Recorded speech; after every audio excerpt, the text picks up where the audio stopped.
Hello and welcome to a brand new episode of Black on Black Cinema. I'm your host, Jay. I'm here with my co-host, Micah. Hey. And Terrence. What's up? All right, guys, we are back. This is episode 266, The Inspection. This is a 2022 American drama film written and directed by Elegance Bratton. This basically tells kind of a real life, inspired by the real life experiences of the director, about a young guy named Ellis French who enlists in the Marine Corps and ends up in boot camp, post being homeless on the street in New York. And he is a gay black man. So that is the reason why he is homeless to begin with, because he is kicked out, I guess, at 16 by his mother. Before we get into the show, I do want to just quickly say, listen, if you want to sign up for our premium content, make sure you go to blackonblackcinema.com/premium. It's $5 a month for some premium content, which are extended episodes of some of our shows and some other special shows. So if you were a member and that access is no longer working because of our old system, this is the new one. So blackonblackcinema.com/premium. And if you want to join our Discord, blackonblackcinema.com/fans, you can find it there. Okay. So The Inspection. Micah, what did you think of this movie? I enjoyed it. I usually enjoy films produced by A24. They take chances on people and give people opportunities to tell stories that don't often get told. And I can't ever remember watching a gay Full Metal Jacket before. So this is but like that's kind of what it is. And it's a story that deserves to be told, man. I thought it was very good how they were able to take one of the most beautiful people in the world to me and make her the ugliest person inside and out. It's a marvel. Jeremy Pope does a very, very good job. I feel like this guy really knows what it is like to be this certain type of minority. Evil Jay playing the gunny sergeant is incredibly scary. Bokeem Woodbine. Favorite actors of all time.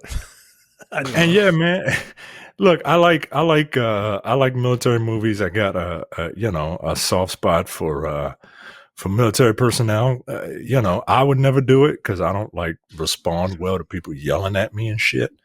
But look, I respect you if you do have it. I'm not gonna buy you a coffee or whatever. That's kind of weird. But yeah, you get my respect as doing something that I would never do. Yeah, I thought the movie was pretty good. Ironically, I always bag on about length of movie runtimes, and this movie is only 95 minutes. Yeah, but I feel like you could have cut another 15 minutes off of it, yo. Really? You thought it was too long? That's yeah. I thought you could cut. I thought you could cut another 15 minutes off of it. Maybe that'll change as we go through the movie, but. Mike only watches YouTube shorts at this point. Yeah, you got 60 seconds. Sometimes it gets to a point where it's I got it. That shot don't need to be that long. We're good. Yeah, I got it. I understand. So, but yeah, I look. If you're not scared to watch a gay movie, right? If you're not, because I know a lot of, oh boy, I can't wait for you to send me the comments. Oh, I can't. Under this video. Why y'all doing this, yo? All right, relax. So if you're not afraid to watch a gay movie, I guarantee you, if you're straight going in, you'll be straight going out. I think this is a good movie. I think it's a sad story, but it's told very well, and I enjoyed it. I'll never watch it again, but I did enjoy it. Well, you messaged me and you're like, this movie's really sad. Not Mississippi damn sad, but it's really sad. And it is, like, in some parts, it really is. Mississippi Dan was egregious. One of the saddest movies I've ever seen. Mississippi Dan, right? Like Mississippi Dan should be like that. That is black trauma porn. That shit should be illegal. Okay, Terrence, your thoughts on this? Yeah, I'm right there with Micah. It's a good movie. It does fall into the tropes of like indie films. The music, the indie music playing. I'm like, all right, I've seen this 1,000 times. Don't do that. Right. It's nothing outside of the actual story itself. Because again, I don't think I've ever seen a story about a black gay dude that joined the military from his perspective. It's usually like a gay white dude, and they like beat the brakes off him to the point where he white quit or fucking kill himself or something like that. But no, I've never seen this before. And everyone was good in it. Again, I didn't even know it was Gabrielle Union for like the first few minutes. I was like, "What the fuck? Oh shit! Wow. Okay. Well. Oh damn. Wow. Yeah, that deserved a fucking Oscar for makeup. Like amazing. Yeah. His beard was terrible. I don't know if that shit was real. Like, it was not real. I just took off the fucking shavings from a barbershop and threw that shit on his face. That was some Tyler Perry shit right there. But yes, no, it's a good movie. It's well shot. Again, it's an A24 movie. They rarely miss. People talk about black movies and how they're always one type of movie, but they are making movies. They are making different types of movies. You think they just don't watch them, and that's why we do this show. Yeah, again, like I said, it's a good movie, but if you're a homophobe, much like some of the dudes in his platoon when they first started out, yeah, you might not like it just because of that. Which is sad to me. It's ridiculous. I'm sitting there watching. I'm watching the movie like, yo, what's wrong with you? But then again, I realized, hey, I grew up in the '90s. This takes place. Well, he's about our age. He joined the military in 2005. I don't know if Don't Ask, Don't Tell was still a thing. Yeah, it was. Was it? It wasn't? Okay. Yeah. That at least that's what they're clearly addressing. I'll verify the time frame of that, but yeah, I'm pretty sure. It's good. Like, I have no complaints. I didn't think it was too long. There were some shots that are kind of like, yeah, you could. That lingering. Like, why are we lingering silence. on like? Yeah, like it's just silence and lingering on nothing. Like, all right, yeah, all right, I get it. Yeah, it's kind of like that. I don't know. That's weird. That's a weird fucking indie thing that they do. Again, because those shots are scored by like the indie music, and I'm kind of like, yo, this is corny. Sometimes I'm like, I think your hands slowly going through a field of wheat, right? It's like, all right, we got it. It's not as egregious as that crazy ass nigga. But I think a lot of it is that like a lot of directors are photographers first, right? And then they get into from photography to get into cinematography, and then that's how they get into acting or directing. And I saw some interview with Ethan Hawke, I think it was, and he was like, yeah, we need more directors to actually like take acting classes, because there are directors who don't know how to direct an actor, tell an actor what to do, right? Like they're worried about the shot, right? Like, and when you think about it, like, yeah, like Michael Bay is not a director, an actor's director, right? He's focused on the shot, right? George Lucas is famously not an actor's director, right? Like he's more concerned about like, this shit looks cool, right? And I would argue Zack Snyder is another one. People might like that guy, but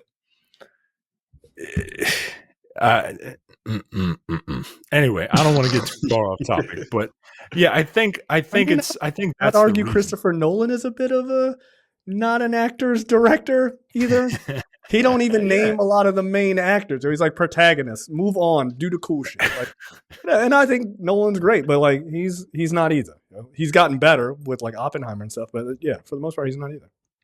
Yeah, but I think that's the thing, and it'll be interesting to see if Elegance Bratton has more of a career than he does now, to see how his style of directing evolves, if it does. Right. That's fair. Actually, to your point, what's the name directed one? We were talking about One Night in Miami offline for a second. And what's the name directed that? And that was a great movie. Damn, who the fuck did that? Regina King. Regina King. That movie was amazing. It was her directorial debut, and like the acting was top notch. Right, because they know they know. Yeah, they focus on performance, and that's why you see all these. If anyone's ever wondering, like, this is why you see all these actors, like, they want to get into directing, because it's like, one, it's like, I think I can do this, and like, I know I can do this better than this fucking guy whose idea of direction is say it again but faster. Like, what the fuck? Okay, thanks. But right. Bradley Cooper's another one. He's an actor. He's an actor. Star is Born. Right. Like he super nailed those movies. Right. So no, there is something to be said about that. I also think, in reference to this movie, there's something to be said about how you direct something that is your story. Right? Like it's sort of, it can be a dangerous kind of battle, right? Because you're trying to tell your story with also not, and you're also writing this, by the way, without making yourself seem perfect, right? Like there's also that, like you tend to want to downplay your mistakes and and upplay sort of your great moments. And there's a couple moments in this I'm like, that seems like a thing like normal people wouldn't do. Like, you know what I mean? Like this is a moment where I come in and I do something really great. I was like, oh, another one of these. Wow, you're really awesome as a person, right? Like risking everything. And so like there's a risk there of making yourself too great and not, giving yourself enough like flaws. Now, if the shit happened, then it happened. If you're awesome, then you're awesome. But they joke about that with what was that movie? Antoine Fisher. It's like the entire movie, like, this dude is amazing. Like, oh shit, like it's his story. Okay, well that makes sense. And then I stood up and I said my thing, and then everyone clapped. It was great. By the way, Don't Ask, Don't Tell went from February of 1994 all the way to September of 2011. So, which is crazy to think that was still going on in the Obama administration. Like, that's wild. Right, because you thought like, oh, that's a relic of maybe the early 2000s. No, no, it was very much not. So, yeah. So from the Clinton administration all the way to the Obama administration. Just don't tell us you're gay, even though it's fucking super obvious. And that's dumb. So, yeah, my thoughts on the movie. Look, to echo what you guys said, A24 rarely misses. I do always appreciate their ability to find these young directors who tell some unique and interesting stories, from their horror stuff all the way up to their, just regular drama things, and everything in between. This worked for me in a lot of ways. I think it's a good story. It does, like I said, it does have a little bit of like the Antoine Fisher kind of thing. It's like, okay, like, you're really, really a good person. I get it, through all your turmoil. It does a thing that I appreciated, which is it gave me an ending I was expecting, but a slight twist on it, which was kind of nice. I assume it mirrored his actual own experiences as a soldier. It's a story that, like you said, deserves to be told. And I don't think people realize the level of impact homophobia has had on homeless youth in America. Like that connection is really big. I'll try to find some. I should have done it beforehand, but I'll try to find some statistics that I can give you guys while we're doing the show. We talked about that in episode 6 of our show, Pariah, because they deal with the idea of young gay teens being like kicked out of their houses and living on the streets. Like, that's a very real thing, which, I mean, you don't have to dig too deep into this one because it doesn't hyper focus on religion. Just a little bit, like you kind of get, he uses a very subtle hand of like when he walks into his mom's apartment and she's got like the Jesus iconography on like the lamp. I was like, wow, you really like Jesus. That's amazing. They used the actual Bible that the director's family had as a prop in the movie. Oh, with the other soldier later on? with the with Gabrielle Union. No. Gabrielle Union was allowed to wear some of his mom's jewelry, to use they used his mom's photo, and they used his family Bible in the actual movie. So that's how close this guy is to this story. Like this is our shit. This is my shit. I will never understand turning your back on your own children. Like, I don't understand it. Like, I just fundamentally don't. But I don't know. I don't get it. It's just really weird to me. I'm going to pick this book. There's your blood. Like, the person who came out of you is standing right there. I know, but this book says, okay, that's weird. But many people do it. Sadly, it's not uncommon. So yeah, the movie opens up with this young man, Ellis French, and he is meeting up with his other friends, and clearly all gay teenagers, gay and trans teens, and they are like letting him in on the subway or whatever, and basically they're clearly all homeless, and they're kind of trying to look out for each other. And he's on the subway like super early in the morning. He kind of looks at these other two women that are on the subway. I don't know if they have any sort of real world significance to the writer director, but it kind of maybe feels like they do, or sort of they are maybe perhaps names in the larger LBGT community. I don't know. No, I'm serious. Like, I don't know if they're like big time actors. No, I mean, I just like. Yeah, you fucked up the letters, yo. Sorry, my bad. So like I don't know, but it feels like the lingering shot on them, to what you guys were talking about earlier. Like, it feels like maybe that they're trying to make a point. And yes, his hair looks ridiculous in this scene. Terrence, you're absolutely correct. So we see Ellis make his way over to his mom's apartment. His mother, played by Gabrielle Union. I think her name is Inez. And and so she's like 5 minutes into this movie. I'm like, wow, Gabrielle Union is a real dirty piece of shit. She's playing a real asshole. She doesn't even open the door all the way when he comes. She opens it with the chain on, which is just a general sign of disrespect, in my opinion. Like, what do you want? And he's like, listen, I need your help. I need to get my birth certificate, because he is planning on signing up to be a Marine, because he's trying to. He needs something to do. Like he's just waiting. Right. Like, he's homeless. Like, literally been on the street for 10 years. Right. And this is also like, as much as I just said, like, oh yeah, I like the military. Nah, yo, like, this is fucked up, man. Like, cause a lot of the military is like, they prey on you before you get out of high school, yo. That is correct. Like, they have recruiters come to your house, especially if you are like, we were, we were well off. Our family was fine, right? So we didn't have a recruiter come to our house, but they were posted up in our high school, and it's just like, hey, young man, you sign up for selective service, this, that, and the other. Like, I hear you, bro, but like, nah. I'm good. No, I had a recruiter come to my house. Yeah, he came to my house. They had a friend of mine. They had someone that I went to school with come to my house. That's even worse. That's even worse, yo. That's your boy trying to get you in a gang. He pulled up in the suit, and I'm like, nigga, what the fuck is going on? He's like, have you ever thought about joining the Navy? I'm like, not really. But I ended up joining the fucking Coast Guard anyway. A couple years later. Like 2 years later. So, you got your ass. You don't get credit. You don't get credit in this multi-level marketing scheme you got going on, where I could die at the end of it. Like, what the fuck? Yeah, it was crazy.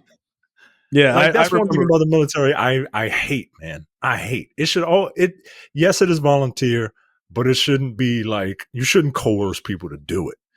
Like, if you got a calling or whatever, fucking do it. But it shouldn't be. It shouldn't be a last resort. Like, is this, or I'm just going to die in the street?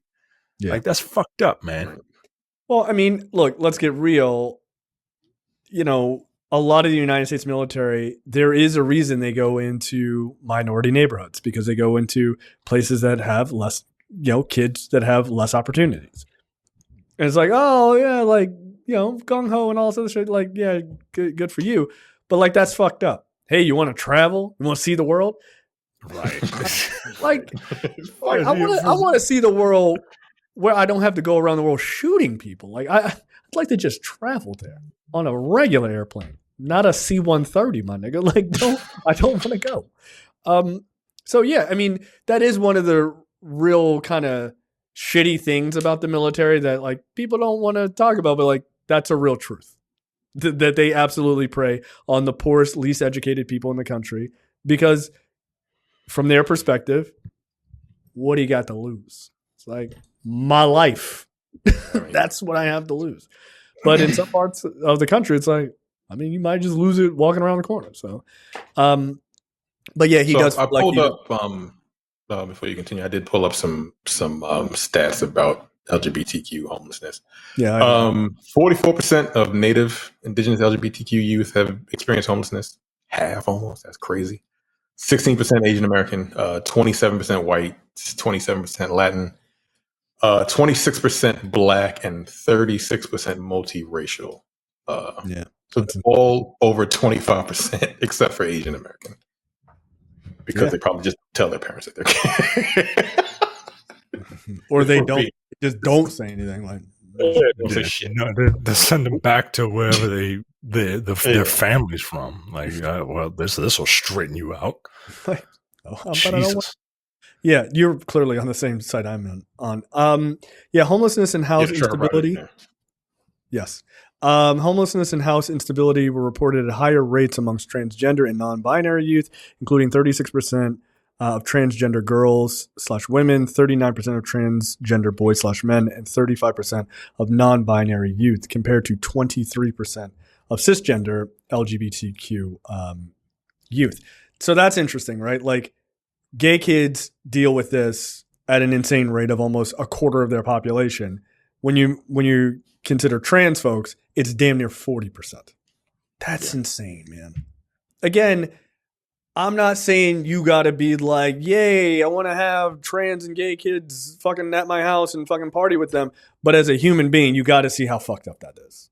Like, you just have to be able to see that. So again, I don't understand how people can look at other people's humanity and just throw it away. Certainly not your own kids. Like, I just don't understand it. So yeah, it's this idea that he is trying to sort of go see his mom so he can get his birth certificate. And look, her only reason for really letting him in is just kind of like out of basically morbid curiosity, right? Now, I get a sense that maybe she's not mentally well. Like, kind of when he walks into her apartment when she finally does let him in. Is this a religious bashing joke? No. I mean, like, no, that's not what I was even implying. Oh, shit. I mean, you could take it though, right? No, that's not even what I was implying. I mean, like in a weird, like, is she like a hoarder or something? Like, there's a bunch of shit piled everywhere. You know what I mean? Like, that was kind of because later on in her car, in the car, it's the same thing. Shit in her front seat. See, Micah, you fucking possibly. Yeah. I didn't get that, but like now that you brought it up, I can see it. But I thought she was just an asshole, a fucking homophobic asshole. Yeah, I thought she was just a real fucking dick. I mean, and with I don't think these are. I don't think they're mutually exclusive. Yes, and yeah, come on. Nah, she should have. Maybe the power of Christ could compel her to fucking use a broom, put some clothes away. Like, this shit is ridiculous. So yeah, like it's really weird. So it's all like she clearly just sits on the couch, and then there's all this shit around her. This is very strange. She literally lays down newspaper where she allows him to sit on the couch, like he's a dog. Yo, I can't imagine being that fucking bigoted, yo. I can't imagine being that bigoted. No, I thought it was because he was just dirty. No, it's because he's gay, and like she literally wipes a thing. Like, when she wipes something that she takes from him. She wipes it. She wipes the gayness off of it or whatever. Like, the shit don't make sense, yo. Like, you gonna catch it? Like, what the fuck? Like, or maybe Yeah, that I was didn't get. I didn't get. I thought it was just because he was like a bum. He was homeless and she didn't want to get the shit dirty. I didn't think she was like, that nigga, this gay ass nigga, like, which is her son, which is crazy again. But yeah, I didn't get that. I interpreted. I think. Look, I think she didn't want couch dirty. I mean, look, it could be she don't want her couch dirty. She maybe think that he has whatever venereal diseases because he's gay, or that she just doesn't want to quote catch the gay either. All of these things are possible, and because she's such a piece of shit in this movie, I'm going to say, yes, yeah, like take your choice. It is amazing. I'm always in awe when they can make a person I like into a person I hate in a movie in under 10 minutes. I'm like, wow, Gabrielle Union can go fuck herself in this movie because she's a piece of shit. And you're like, and then you see clips of her, you're like, oh, that's right, you're quite beautiful, and everyone should like you. You're a very likable person. You have a trans daughter. Like, oh, well. Right. Yes, that's right. Yeah. That's probably why she's in this movie. Yeah. I actually totally forgot about that. So, yeah, so he tells her that he wants to join the Marines, and she basically laughs at him, like, as she says later in the movie, you're gayer than two left shoes, which is, look, that's a funny. Two left shoes are funny. And so she's like, all right, fine, I'll give you what you need, but basically, if you don't come back as the son I gave birth to, odd thing to say, then you can consider that birth certificate kind of like null and void. You're dead to me. Again, this is your son. Like it's fucking wild to me. But the mom and pariah was worse than the father, so it's like homophobia goes all sorts of different directions. Then we see Ellis. I guess he's at some sort of homeless shelter or something like that, and he's shaving, and the guy just walks in and was like, "Yeah, cool. It's time to do heroin." Like, what's up? And this white dude just comes in, wraps a belt around his arm, and Ellis is like, "It's time for me to fucking exit stage left. What the fuck?" And he ends up talking to this older black dude who's sitting there, who is also gay, and he gives him some advice. He's like, "Look, you're gonna go do this thing. You're gonna join the Marines. I hope to never see you again. Like, I don't never want to see you around here. Take care. I hope you make it. I hope you make it." Yeah. Quote, "Don't keep in touch." Which is, I mean, it's a really heartfelt scene. I thought it was played very well. And just to understand it, like, because he says, like, from one old queen to a young one, like, the shit is, like, serious. Like, protect yourself, hope you make it type of thing. Just implying that guy is on the street for the same reason, right? And he's been on the street. I mean, this guy's, like, well into his 50s or maybe even 60s. So he's experienced the same level of homelessness for the same reasons, which I thought was good. Okay, so we see Ellis French, by the way, because he's called French from this point on in the movie. He's on the bus. There's a Middle Eastern dude who's on the bus. These kids are all going to boot camp, and recognize the Middle Eastern dude. I feel like was in a Disney Plus show. I feel like I recognize. He played Ezra Bridger in Ahsoka. Oh, okay, in Ahsoka. Yeah, okay. I knew he looked familiar. I didn't look him up. Yeah. Okay. Yeah.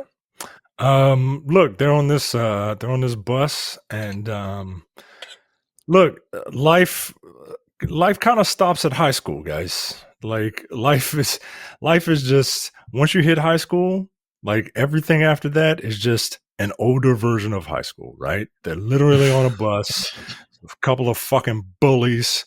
He snatches Ezra Bridger's fucking, donut or whatever. He's like, "Give me your lunch."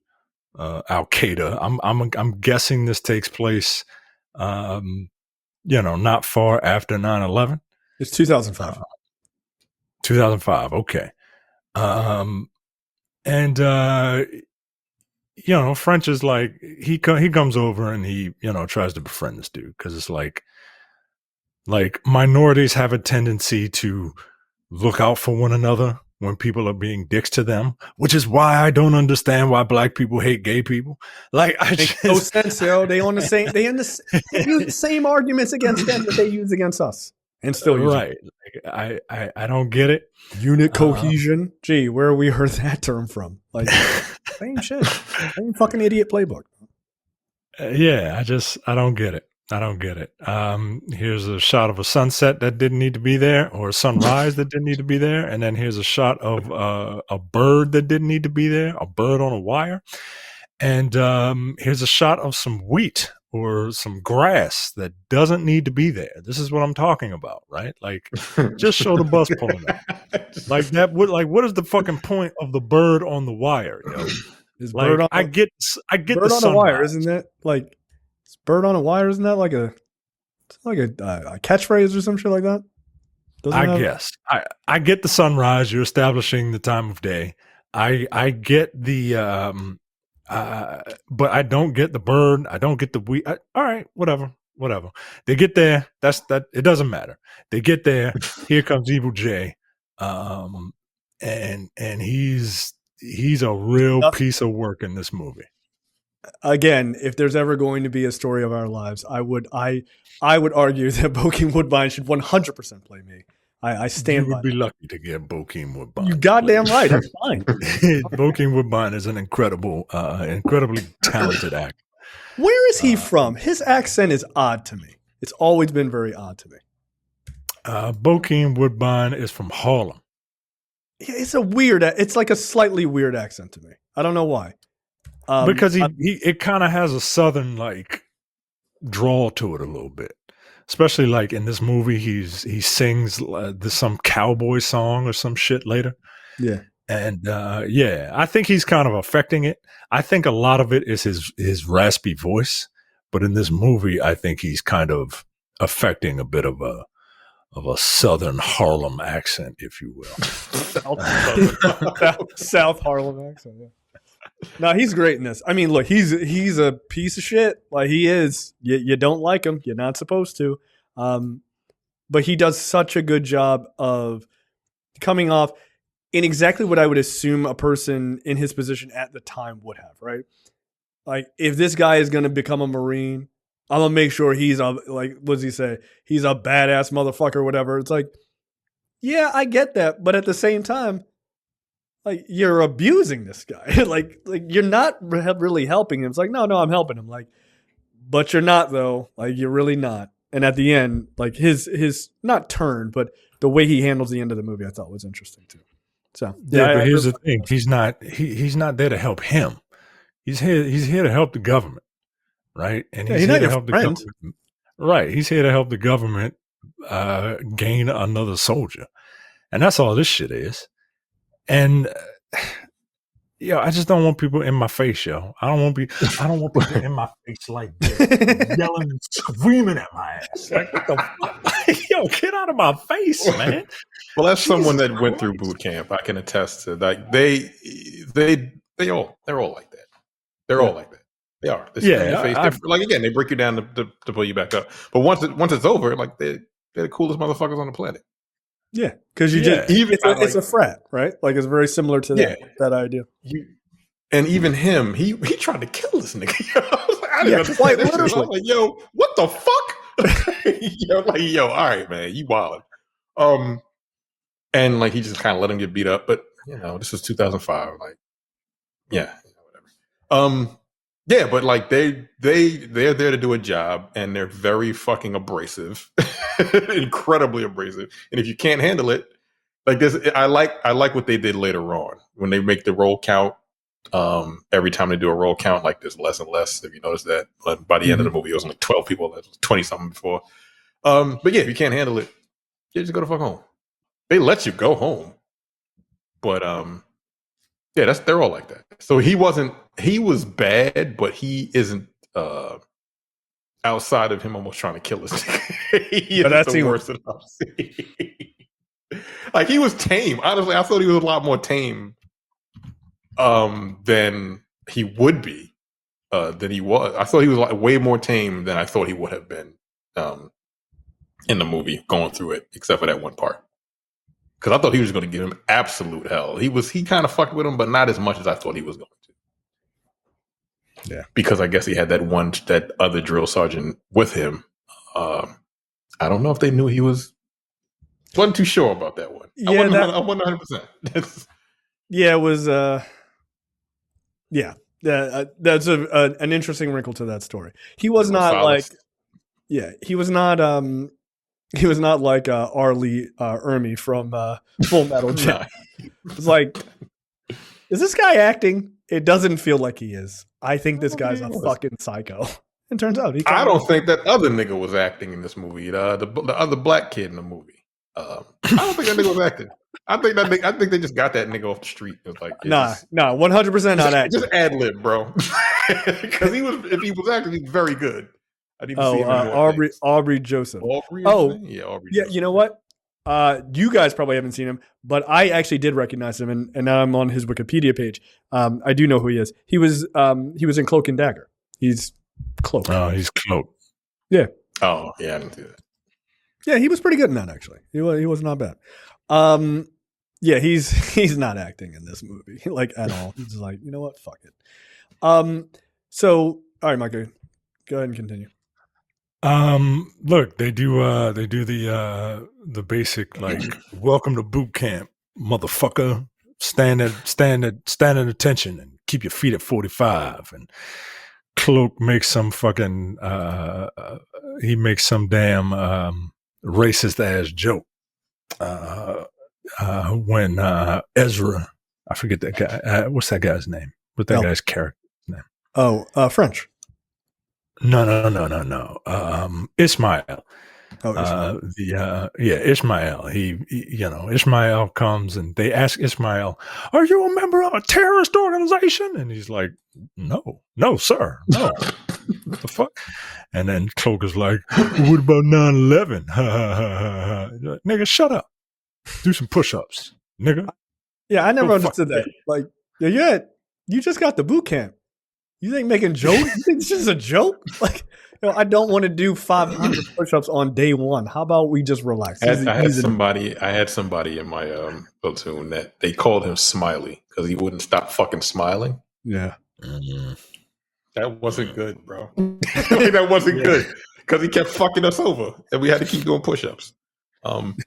He didn't make it. Yeah, he had that Joker thing where he had that. It was almost like Kyle, dog. It was literally almost like fucking Powell from fucking the Full Metal Jacket. Yeah, almost very white dude. Fucking look almost kind of similar. It was very strange, dog. Oh. But yeah, he was. Yeah, he didn't make it, which was unfortunate. But like, yeah, you can't be doing that shit. He got like a consistent smile on his face. I'm like, yo, what the fuck are you smiling at? It's not very funny. This is nervous. Yeah. Y'all have had to beat his ass? Like, stop smiling, motherfucker. No, I ain't beat him with soap. Like, but in the sock, just like, nah, so you don't leave bruises and shit. This nigga with a book at night. Terrence is on record right now. He beat these people up with bars of soap. Shit's fucked up. Nah. Like, let's move on. I don't want to say anything incriminating. Is it recording? Yeah, look. Bokeem Woodbine's character, whose name is Laws, he comes up to French and is like, "Are you gay?" Right? It's like, no, I'm not. Not at all. Right? And it goes like, all right. And then they do this thing. They do this thing where they're like, all right, put all your valuables in this bag, right? And here's your one phone call to tell your loved ones that you made it and you're never going to talk to them again. It's like, God damn. And French was like, somebody asked French, he was like, so who you going to call? He's like, I'm going to call my girl. Yeah. Yeah, like, all right, buddy. Hey, baby, I can't wait to finger bang your pussy. Yeah, girl. Like, it's so very obvious, right? Like what a gay man thinks a straight man is like. It's fucking hysterical to me. What was that? There's that clip of the I Am Delivered guy that came out recently. And he's like being interviewed by this black woman, and she's like, "Oh, you want the meow?" And he's like, "Yeah, I want the meow now." It's like, one, a straight man would never call having sex with women. He wants the meow. Like, no, like it's fine, be yourself, but like that. Women, I get hard for women now. I'm like, is it hard or is it soft? Which one is it, my nigga? Like, nah, come on, bro. Come on, just man. live in your truth, yo. Come on, you don't have to do this. Stop be who doing you that. are, man. Fine. Just be who you are. Be who you Jesus are. It's Christ. fine. You do better in God life. damn. I am You delivered. would enjoy life more. You would. Like, I mean, God damn. I want the meow now. I was like, all right, you kind of relax. Like, look, I know you're new over on this side. We don't say that over here. That's fucking crazy.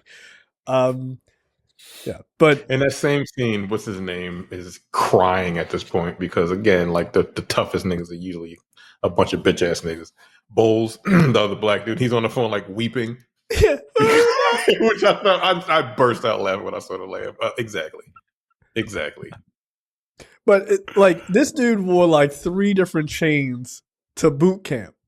Why? Like, why did you? What did you think was gonna happen? Yeah, like take all this shit off and put it in this Ziploc bag. Get out of here. So yeah, he has the phone call and he's like, "Yeah, I can't wait to get home and tap that ass, as you know I often do. Blow your back and or front out, depending on what you're into. See you in a couple weeks." And they're like, "All right, get the fuck off the phone." He was actually calling his mother, and he left a message on her machine. He left that message on her machine, and then he realized, like, let me just try it one more time, like, because it's shit, I forgot. Like, nah, get the fuck out of here. So they, basically the first day's over, right? Like, we see a quick scene of Ishmael praying. And yeah, they first day's pretty much over. They get their supercuts and next day is like a lot of this movie is just like, exercises and boot camp exercises and stuff like that. And just to see how difficult it is, right? Like, I don't know what the fuck this caterpillar push-up shit is. You've never seen that? No, I've never seen it. I'm new to this whole trying to be healthy thing. Why y'all on the ground? What the fuck is y'all problem? Get up. The ice cream store is that way. Like, what the fuck is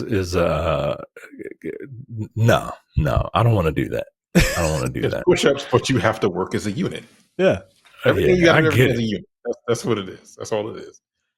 I get it. But like, how about we just do synchronized push-ups? You know what I mean? Like, let's just do them in tandem with one another. I don't want to put your dirty ass feet on my shoulders. Get out of here. I love that. You worry about dirty ass feet? Then you be crawling through the mud. What are you talking about? No, see, this is why I'm not in the military. This is why I'm not in the military. I don't want to get dirty, yo. I don't want to get dirty. That's your reasoning. I don't want to get dirty. I love the line from Laws. Do you have scoliosis? No, sir. What's wrong with your back? Nothing. Push up. Like, get up. Like, oh, I'm tired. I saw that scene. I was like, I do. Like, yes, sir. I was like, I kind of do. My shit's like a question mark, sir. I'd like to lay down. I'm really tired right now. It hurts a lot. Then they're doing. We establish a little later on, like, you say what you want about French. He is physically fit and able-bodied, and he forms a little rivalry with what's this guy's name? Harvey. Yeah. For who's going to be squad leader. Harvey, coincidentally, the actor, is from Baltimore, yo. He looked. You wouldn't know it because he don't sound like a white guy from Baltimore. He don't sound like fucking, season 2 of The Wire. You know what I mean? Sabatka. no, he's not. What was it? What's the guy's name? Frank Zabatka. He's not Frank Zabatka. Vote for me for the union. So they have a pull up contest. I hated the scene. I hated it. A pull up and a chin up are not the same thing, my nigga. They're different, Like they're wildly different, Look, I love black people, but a chin up is a lot easier, This white dude is damn near doing muscle ups. He's like, I'm doing a chin up. Oh, that's the same thing. No, the fuck it's not. Have them do the same. Get the fuck out of here. No, that bothered me significantly. I was like, why did you do that? Just have them both do chin-ups if the other dude can't do chin-ups. I get it. Or can't do pull-ups. Yeah, that does not count. Also, those chin-ups were kind of not great. Anyway. So Harvey wins the little competition for squad leader, and he gets it. Then everybody's taking a shower, right? Everybody hit the showers, and all of a sudden, the lights go out or turn blue, and we are in fantasy land. And this is the point in the movie that if you have a problem with the male body, I don't know what to tell you. Keep watching and realize that it doesn't mean anything. This is the scene. So if you're too close to your screen when you're watching this is how you get it. This is how you catch the gay. This scene. Yeah, this is how you catch the gayness. Don't touch your screen when the blue light is on. It goes right in. So the blue light is on, and one of the instructors comes up and he puts his hand on his shoulder, right, and he's like, oh shit, what is this, right? And then the camera pans around, and all the dudes are like shirtless and just with towels and shit, and then one dude is like, yeah, right, and then another dude is like, yeah, right, and I mean, they're quite turns out using bisexual lighting. That's what that is. That's what it is. Yeah. It's fucking hilarious. This is the same colors Gambit wears on in the X-Men. And it turns out this is a fantasy that French is having. And Harvey's like, yo, what the fuck, yo? And then Boyles is like, this nigga got a heart on. And Boyles is embarrassed, or French is embarrassed, and in walks Evil J, and he goes off and he looks down and he looks at him and he says, all right, you're gonna be the last one to leave, right? And he turns his back because he knows what's about to happen, right? And it is implied that even one of the drill instructors was like, come on, I think it's a bad idea to leave him in here, yo. Rosales, by the way, is the one who says that. Yeah, Rosales, and Evil J is just like, carry on, and rolls out, and Harvey and Bowles and I don't know who the other guy is. They proceed to beat the shit out of French for literally no fucking reason. Look, if these guys are worried about catching gayness, I don't know if you can catch gayness, but if you can, you can't. If you can, I would have to imagine you would catch it being in a hot steam room with nothing but a towel on, mounting another man. I feel like that's what you would. This is the time. Those towels don't even look that thick, dog. You got to protect yourself, man. This is not the scene from Eastern Promises. Okay, this is just terrible. These are terrible. This is bad, man. I kid, I joke, I kid. This is not fucking funny, man. People do this to this community, and again, I don't know why. Their gayness does not affect you in any way. I just don't. It quite literally does not. I don't get it, and I will never understand it. Yeah. I mean, there is always the sort of the human thought process that something different is bad, right? Like that's a weird default process that a lot of people have, especially when that's coupled by it being reinforced by, society to some degree. What I don't understand is like, okay, you don't get it or something like that. I don't understand what's there to get. But why violence? That's not going to change that person's perspective. Like, it's just simply not. It doesn't do anything but make you seem like a prick. I don't like this thing, so I'm going to punch it. What are you, 4? Like, what the fuck, man? What's wrong with you? Like, it's very weird. And so I don't know.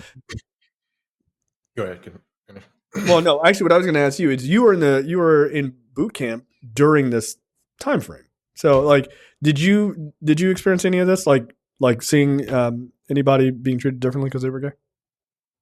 No, I don't know if anybody was gay in when I was there, but no, I didn't see that. Yeah. But I was going to say, like they beat him up. What do you think is going to happen? Like you've got this gay guy in your platoon. What is going to happen? Do you think you're going to become gay? Do you think he's going to hit on you? First of all, that would be that's not a good look on his part, because like he's exposing himself to even more violence. That's ridiculous. He wouldn't do that. Do you think that you might enjoy, like, I don't understand the thought process. There it is. I think there that's it is. it. Like my thing is, do you think he hit the head? I don't know. Head. All right, nigga. Do you think it's just odd? Okay, he's gay. He's attracted to the same sex. Okay. Just because you're a guy doesn't mean he's going to be attracted to you. That's a very arrogant. That's a very arrogant perspective. Right. Like, well, of course they would be into me. No, like, are you sure? No. Are you sure? I mean, I'm very handsome. I mean, stay away. I'm very handsome. It's like, look at me. It's like, but you don't want me to look at you. So which one is it, nigga? You want me to look at you or not? Yeah, there's a bit of weirdness there. Going to violence is insane. Like, nothing is going to happen. Okay, cool. He's gay. All right, so let's just move on. We're all here for the same reason. He didn't come here to have sex with you niggas. Like, that's stupid. It's very strange, man. It's just an odd thought. Again, and we're 3 niggas from the 90s. So we were all at one point. But like you said, you had your story where one day you were just like, that's really dumb.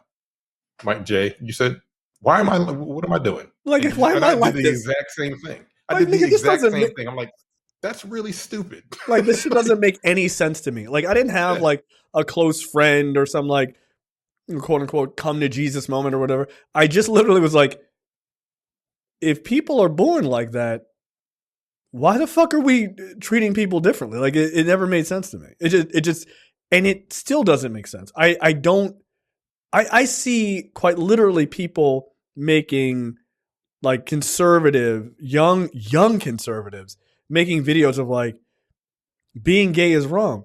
It's not a choice, my nigga. Like we're not arguing should you use Tide or something else in your laundry. It's not about whether it's right or wrong. It's none of your business. Like, it's just bizarre to me that you're like, I'm super concerned about this. Nigga, like, stop being weird. Like, stop being weird. It doesn't affect you in any way. Like, your life is going to go on if you see a gay couple walking down the street. Like, they don't give a fuck about you. They don't. They literally don't. Like, the nigga might be attracted to you. Like, I've been hit on a couple times. I'll be like, I'm cool. Good. It's Thanks. Flattering. Frankly, I'm like, yeah. I'm like, hey, man. Still got it. I can pull that. I'm good. I'm saying, like, just take it as a compliment. Don't turn up violence, bro. Like, that's crazy. But, like, what's wrong with you? And look, that goes, doubly for the trans issue, right? Because they're like, I don't like any of that shit, and then you're like, oh, that was really hot, and then you're like, well, actually, yeah. So I told you guys offline yesterday, like. Yeah. Them niggas that would be like the most vocal, they would double them back. Mm-hmm. So, that's a man, right? And then when their homeboys leave, they double back. Trust me, I know. Yeah, they double back to try to get their numbers and shit like that. Yeah, I've seen the text messages. Because your friend is like, yeah, look at this shit. Yeah, look at this shit. I'm like, yeah, okay. Yeah, that niggas is full of shit. Yes. They're full of shit. Don't lie. All of them. Trust me. They're all full of shit. Yeah, don't lie on your dicks. Okay, like just don't. Look, here's the thing.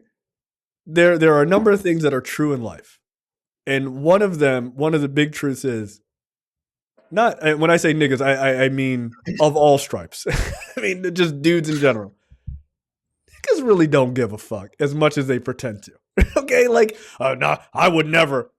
Okay, buddy. You seem real loud about it. Like, yeah. Because a lot of, like you said, a lot of them will double back and do the type of shit. And it's the same thing here.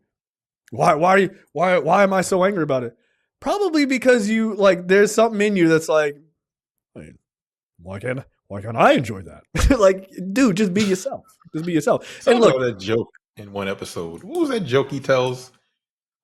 He's like, like I think they're afraid of it because they might be talked into it. He's like, he goes into a store. He's like, why don't you carry this? I can't remember what the joke was. It was just funny in that episode. I think it's the episode where George gets a massage.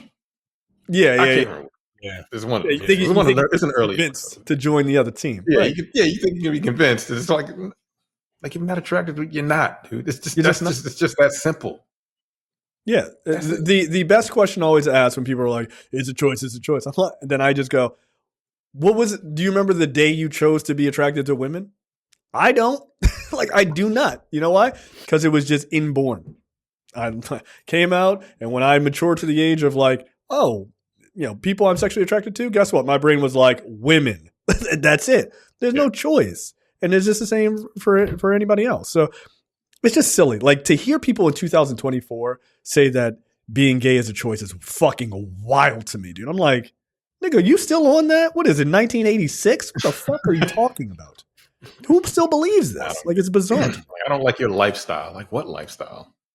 I don't like yours, nigga. What the fuck? Yeah, fuck you. Like, exactly. Like, you're off water, bitch. What the fuck? Like, you judging me? Shit up. If I had a house, it would be clean. Swim to this bitch. Damn. Dirty bitch. Yeah, that's just wild. So when after they beat him up, he comes out of the showers, and they basically are like, "Look, you need to move. You need to figure it out. You need to get the fuck out of here." Which is a weird thing to say. It's like, this is a barracks. Like, where am I supposed to go? And obviously that touches on the whole idea of like, he's homeless again because he's gay, right? They never really show where he goes. He starts to just be kind of treated like dog shit every day. Like they, Harvey and these other Marines just start like in line. They keep just like pushing him into other Marines, and then they, they're like, fucking get your hands off me, and they kind of like push him out of line, and then he gets yelled at for getting out of line. And then what they always do in the military is they make the whole platoon or squad or whatever suffer. So then they hate him that much more, right? So they don't get to eat. Go ahead. I'd be pissed too, though. Like they don't get to eat in that scene. They were about to go into chow. Yeah. And they're pushing them around and like, well, none of y'all niggas can eat. But I you just blame me for not being able to eat, which you really have to do because like you ain't doing no but exercise no fucking day. Yeah. And now a little bit. Right. And then they put bars of soap in socks and then they beat him when he's sleeping. Fucked up. Then Laws is like taking it out personally to just try to break French. And so we get a scene of like they're learning more and more about their rifle and, just trying to practice and doing drills and all this other shit. And you see Rosales is trying to not befriend him, but he's trying to help him out because he sees that Laws is being a real piece of shit to him. And so he's like, look, this is fucked up. Let me try to help this kid. And look, I just assumed that like maybe this dude was closeted. Like that was just, he saw this young gay kid and he's like, look, this is fucked up. It ain't right. Let me try to help this kid. And like you said, Terrence, it's not really exactly laid on the line that like he definitely is, but they certainly leave it open to he might be, or at least, bi. They don't do the bisexual lighting, so I wasn't sure if this was a dream sequence or not. But they show Rosales walking into a stall, and French is there giving him head. But apparently, it was just a dream sequence. I hope, I guess, because Ron. No, I'm saying. I would assume that it. The thing is, I assume that it was because when he goes and like sees him at the end of the movie, Rosales' response is like, so like, what the fuck are you doing type of shit. So it is, but he also, this was after Rosales had that argument with his wife, who was like, hey, like he had this big blow up with his wife, and then French came over. That didn't happen yet. Yeah, no, I was going to say. I thought you were talking about, yeah, towards the end. He had this big blow up with his wife. And was that again? We don't know if it was his wife. We don't know who was on the phone. I'm trying to look out for French. Trying to see if I'm trying to hook French up. You know what I mean? Yeah. See, I just wasn't sure. I mean, the lighting doesn't change, so maybe it is a real scene. So I don't know. In the stall? Yeah. I don't think so.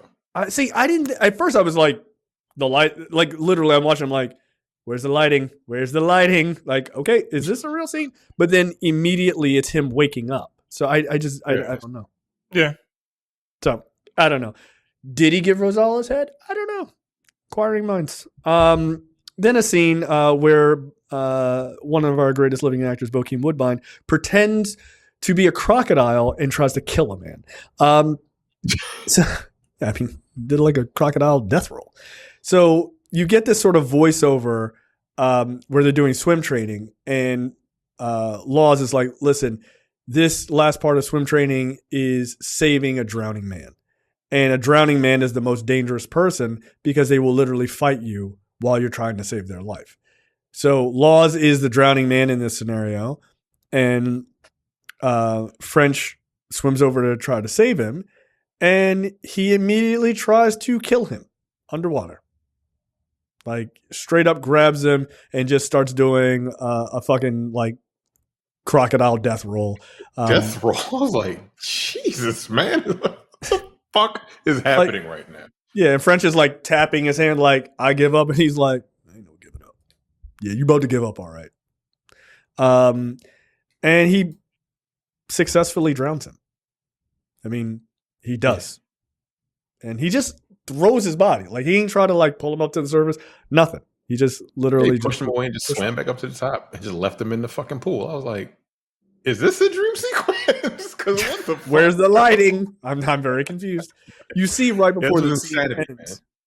Yeah, right before the scene ends, you can see French move his hand. Right, like it just like he kind of opened and closed his hand, and then it looks like it's Rosales who swims in and pulls him out of the water, and gives him mouth to mouth, and he survives. It's fucked up. Everybody is watching it happen, and Ishmael is the only one who looks concerned, which is fucked up. No, they all look concerned. Yeah, they all look concerned to me. It's just like, because this is like the beginning, I think, of when everyone is like, yo, what the fuck? Wild. Yo, I mean, I punched him in the face, but you just tried to kill this motherfucker. That's crazy. You swam away from him, yo. Like you gave him a bear hug underwater and then swam away from him. Come on, man. Yeah, that's fucked up. So this is the kind of the first time you see French kind of get a little bit like he's kind of like getting a little bit of charge of who he is, right? He's like pushing back on Laws, like straight to his face. Like, dude, what the fuck is your problem? Like, who do I report this to? Sir, like, fuck you.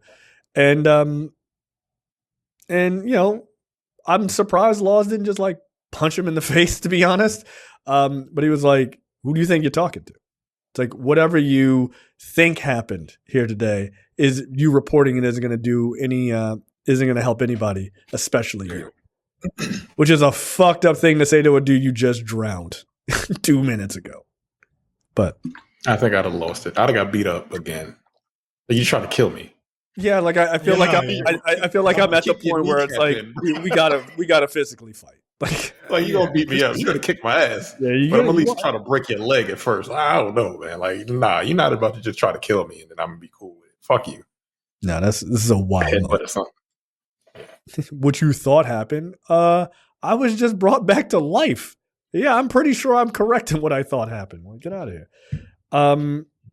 So Rosales drives him to basically, I guess, where you just wash out, right? You know, you sign some papers and you get the fuck out of there. And, you know, Rosales is like, look, why do you want to be here? He's like, oh, you know, he's crying and he's like, you know, I want to be a Marine. He's like, that's not good enough. That's not a good enough answer. Like, there's got to be a real reason that you're here. And he basically gives a very, I thought, a very good speech here. And French says, listen, I've been homeless for 10 years. If I die on the street, nobody gives a shit. If I die wearing this uniform, then, you know, then I matter. Right. Which is a really sad admission that you don't see yourself as mattering to society unless you're putting on this uniform, that the uniform signifies, you know, purpose and everything else, and you're not just seen as a person that has purpose and that has a reason to be here and a reason to, you know, just be treated with basic respect. So yeah, it's kind of fucked up. And by the way, when Rosales is having this conversation with him, he touches his leg, right? And so again, you're kind of like, okay, is Rosales bisexual? Like, you know, just generally closeted? Who knows, right? He comes back. He agrees to go back into his platoon. He comes back. The guys are having a conversation about, you know, hamburgers and fries. And French speaks up and he's like, makes a joke with them like, no, McDonald's has the best fries. Like, get the fuck out of here. It's not. He says, Wendy's look, fries. All these motherfuckers are wrong, yo. Like, McDonald's fries are better than Wendy's. This is the most egregious McDonald's shit fries. Look, McDonald's fries are the best. Get the fuck out of here. Wendy's fries. I don't even think I've had Wendy's fries before. Because I don't go to fucking Wendy's. Get the fuck out of here. Wendy's has better burgers. Wendy's has better burgers. I've been to a Wendy's once. They have better burgers? You think so? Did McDonald's? I don't know. McDonald's lately, the last time I had a McDonald's hamburger, it actually looked like the picture, which I thought was very impressive.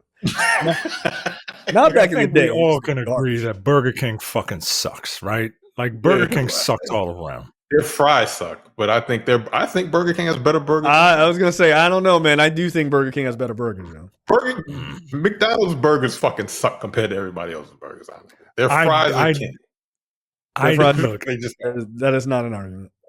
Look, if we're not anywhere down south or out west, it fucking sucks, right? Like, I mean, In-N-Out is overrated. In-N-Out is very overrated. I prefer a Jack in the Box or a Whataburger over fucking McDonald's or Wendy's or Burger King or any of that shit. Wendy's fries are better than McDonald's. Hell no. Let me see what Wendy's fries look like. Because, like, look, only reason why somebody would say something so un-American is because they put their fries in a Frosty. That's why. You got to dip it in fucking ice cream to enjoy it more than regular ass McDonald's fries. Get out of here. It's offensive. That opinion should get you drowned in Marine boot camp. Not anything else you did, but that opinion alone. That should have been one of the questions they asked him when they got off the bus. Who has the best fries? He's like, Wendy's. Like, the pool's right over there. Let's go walk. Let's go take it. Fuck out of here. You're insane. Yeah, no thanks. No. I'll eat my hip hop fish and chicken fries. You know, I don't think I've ever had. I don't think I've had. Have you had their chicken? Have you had their fish? Then you've had their fries because they put the same shit on. That's funny. Shit. The same fryer, same crack that they sprinkle on there. You know what? Exactly. Right. Those people are goddamn geniuses. I once had 50 pieces of fish fried in literally 8 minutes. I picked up. It was insane. My mom was like, "Can you pick these up for the cookout?" I was like, "Did you call it in?" She was like, "You don't have to call it in." I was like, "But it's 50 pieces of fish." She was like, "It'll be ready in less than 10 minutes." It's fine. It's fine. You'll be good. Yeah, and you know what? They weren't fucking around. Delicious. It is. It's very good. You're gonna die one day. Stop eating that shit all the time. So then we see that a bunch of people are getting mail. Harvey, the white dude, his brother sends him a Bible with some titties and ass in it. Look, that's not an overstatement. That's what happens. Like they just set up a bunch of porn mags and shove images into it. Take those images and just put them into a Bible. And it's just titties and ass. French goes to look and asks the mail guy, "Hey, do you have any mail for me?" And the guy's like, "Bam, that's the mail I got for you. Get the fuck out of here. Nothing. You got duty." I was Shut like, up. really? Like, why? Well, what did I do? Why? Just checking. What did I do? Fucking Wildly unnecessary. Yeah. And why are you just being mean?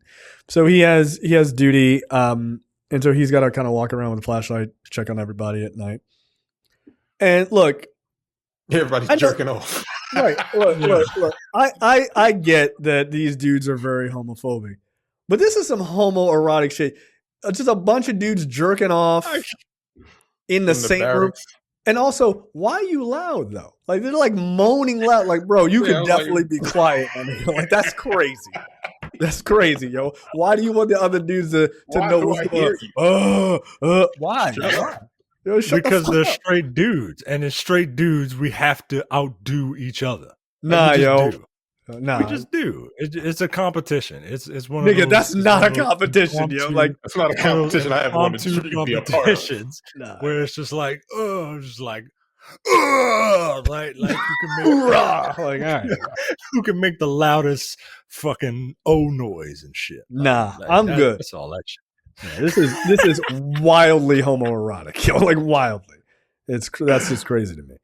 Like half the barracks, so he's just walking. He's like, and they got a red light. Self control than that, right? Like, look, if I was just like an album game, all right, cool. Right, he's disgusted about all these fucking shit. You straight motherfuckers acting like they ain't never fucking. Yeah, because you know what? Disgusting with man's face. Yeah, you know what? That whole idea of like, because they never gotten laid. Yeah, they probably haven't. Like they probably haven't. Bunch of goddamn liars. Then we see also like, I'm sorry, like, what's cleanup like? Like, nigga, what the fuck? Like I'm not touching your. I don't know, yo. It just is gross. Nah, you know, just like a crocodile, you just roll into the sheets.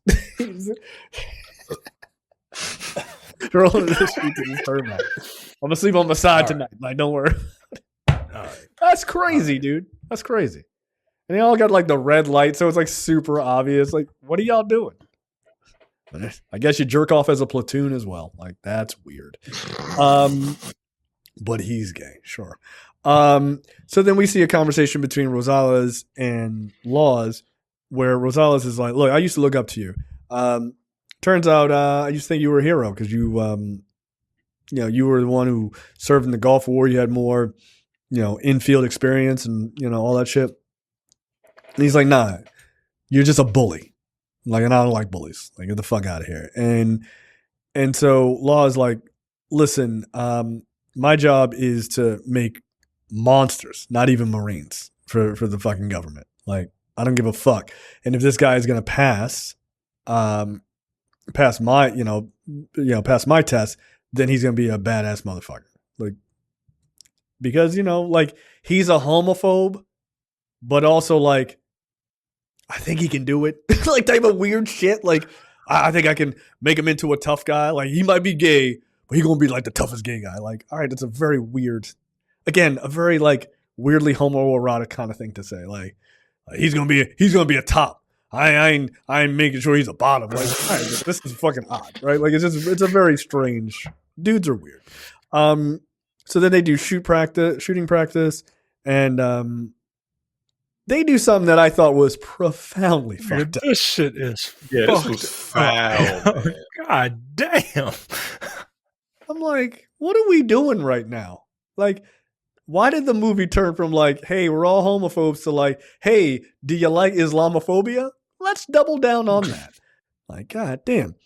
So Ismail is he's setting himself up to shoot at this target barrel, and this white dude is like, I don't like him, and so he's just like, get your ass up, boy, and put your gun down, get up here, and he just walks him into the middle of this fucking target and sits him down, and he's like, this is what your enemy looks like. Like, I don't care about the uniform. You need to be ready to kill this type of person or whatever. And I'm like, this is not cool. This is fucked up. Why are you doing like that's how you mentally fuck somebody up for the rest of their life? Yes, that's just wrong. And to his credit, this one white dude is like, yeah, this recruit refuses to train. Like, I'm not doing that. And he just sits up and he's like, nah, he puts his gun there. It's like, yeah, I'm not doing that. That's fucked up. Like, I'm not aiming my gun. I was told not to aim my gun at something I'm not going to shoot. So I'm not doing that. Yeah, that guy should have lost his fucking rank for doing some shit like that. That's fucked up. You don't have to do that. I mean, but they can just play that shit off and be like, it was all of you passed my test, my secret test. Like, all right, okay, buddy, get the fuck out of here.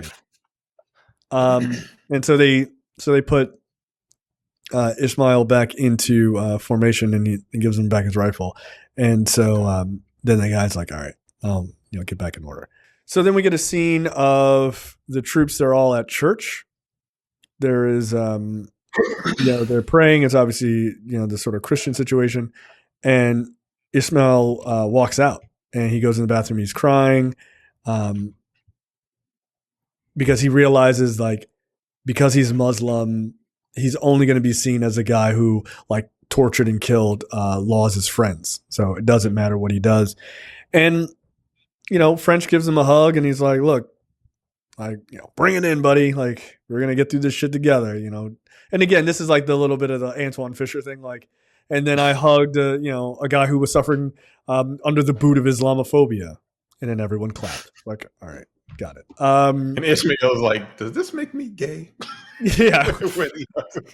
which is the most dude thing to say. And he's like, if you have to ask. It's like, God damn it. And so they have a laugh about it, which is good. Like, it's a very serious scene, but then this moment of levity, which is good. So then both to kind of defend his friend, Ismail and French go up to, whatever sergeant outside of the church. And he's like, look, what happens if we're not religious or we're not Christian? And he's like, listen, if you aren't Christian, then you're either in church or you're going back to the squad bay. And they're like, so we can leave? He's like, yes. And we're like, cool. So he defended his friend by not letting him be the only person asking. So he's like, look, I'm in trouble all the time any fucking way. So I'll stand with you. And also he might not be religious either because, it's not like religion hasn't pretty much destroyed his relationship with his mother. Then we see Rosales having a conversation with someone on the phone. We assume it's his wife. And he's like, look, why is it always got to be about sex and all this other stuff? And he's like furious. And then you see French come out like he wasn't standing in the hallway, so he didn't know he was there. And he goes over and he's like trying to console him. And he's like, you okay, sir? And puts his hand on his shoulder. And the guy, and Rosales doesn't push it off. He kind of touches his hand and it's like, maybe. All right. Check that lighting later. And then when they start to hear other people coming around, he just kind of walks off. So there you go. Then Rosales is like, Laws for Christmas lets them watch porn. Just like shitty porn. So that's cool. This with a bunch of dudes. Not gay at all. Yeah, I don't understand like dudes wanting to watch porn together. We don't have to share everything, guys. All right. We don't have to share everything. Did you guys watch a lot of collective dude porn there in the Coast Guard, Terrence? This happened? I've never watched porn with another man. That's gay. I mean, it's pretty gay. Like it's pretty gay. Like it is. You're a homophobe if you are homophobe because you haven't done it. Isn't that how the world works now? Isn't that how the world works now? Yeah, that's how it works. I've literally never done that. That just seems kind of weird to me. I don't know. It's weird. It's weird. Hey guys, do you guys want to all gather around and watch, Bust a Nut in Grandma's Butt 6 or whatever? Like big wet black asses 27? Is there a 27? Like I don't know yet. I don't know. 26 was really good. But no, I've never done that. That again, that's just it's very homoerotic, yo. We don't want gays in the military. They weren't watching porn. They weren't watching porn. They were watching Jarhead. The movie Jarhead came out the same. Oh, is that what that was? Oh, is that the moment in Jarhead where they're watching porn? I guess. I don't think I've ever seen it. But that's what he said. He was watching Jarhead. And there was a scene when I guess they were watching porn in Jarhead, and Bowles is like, I would be all up on that. And Laws is like, nigga, anyone that's constantly talking about sex is probably a virgin. Sit the fuck down. Like, oh. And he was like, all right. I mean, you're making a lot of good points while bringing up bullshit. Like, yeah, shut up. You're right. And so they're actually all, they're all kind of, everybody's getting along, right? Like in this moment. We see the last sort of shooting training, and basically like in order for you to continue on, you have to be able to shoot properly. And if you don't hit the target, you wash out, like you're processed out. So Rosales is kind of coaching French, and he does well. But of course, Laws goes to Harvey, and he's like, look, you're my man, right? And basically like, look, I need you to rig this shit. And say that French didn't hit the target so we can like wash his ass out. Ishmael, of course, sees this and he calls it out. He was like, nah, yo, fuck that. He did hit the target. Like that's fucking bullshit. And so he calls it out in front of like, I guess the gunnery sergeant who runs the range. And so he's like, no, this is bullshit. Like it's fake. You're tampering with it. And so the sort of gunnery sergeant is like, nah, this is bullshit. Your guy gets, French gets another shot at this. You stay behind and you do it. Not with these assholes here. So clearly he passes because he continues. So it's like, yeah, you're like, I shot 300 rounds. There's no fucking way I didn't hit the target. That's crazy. No, you could just spray. Spray and you get at least one. You'd have to be a really bad shot if you shoot 300 times and you don't hit the target once. That's like, are you shooting the gun like this? Like you're like from Baltimore? Like, come on, don't do that. So we then see it's at night, and French is, I guess he's just writing a letter, and the other dude walks up to him with a red light, like, the fuck you doing? It's like, I'm writing a letter. I wasn't jerking off like you assholes were the other night. Like, and so he like turns over and is like, yeah, nigga, I'm writing a letter. Like, are you okay? Would you like some porn? Like, calm down. Like, did you want to watch me jerk off, nigga? What are you staring at me for? Like, you want me to whip it out for you? Yeah. Fuck out my face. Let me finish this letter. Weird. Yeah, stop being fucking weird. And so he goes over to Rosales. And he's like, look, I need your help. I need to try to call my mom. Like, I haven't heard from her. I haven't gotten any letters or anything, and I need to try to call her at work just to make sure she's okay. I don't know if she's okay. And so Rosales lets him use his phone. He calls his mom. I guess his mom is a correctional officer. Looks like. Yeah. It's a wildly scary job, in my opinion. And he does get her, and she's like, "Oh, they kicked you out, didn't they?" He's like, "No, I'm actually doing fine. Just wanted you to, like come to my graduation and shit. Like be a parent, please." Then we get the crucible, which is the sort of the end of the of basic training, and they're told they gotta paint their face with some war paint. And one of the funniest lines in the movie happens. If you've seen the movie, you're already laughing because the shit was funny. And basically if they don't pass the crucible, which is like all night marching and fighting and all this other shit, if they don't pass that, then they're out. They're processed out. It's like the Eliminator from American Gladiators. Yeah, they got the fucking batons, you know. Yeah. The pugil sticks. Pugil sticks? Is that what they call them? Yes. That's very weird. So they all have their war paint on, and it cuts to French, and Laws is like, "What the fuck, French?" And look, I'm saying what he said. The line. Because you gotta say it. You gotta say it was in the movie. I don't need to be canceled. Relax. He was like, You make sure. Yeah, you okay? You're recording. Go ahead. Like I just throw the clip. He says, "How'd you manage to fag up something as simple as war paint?"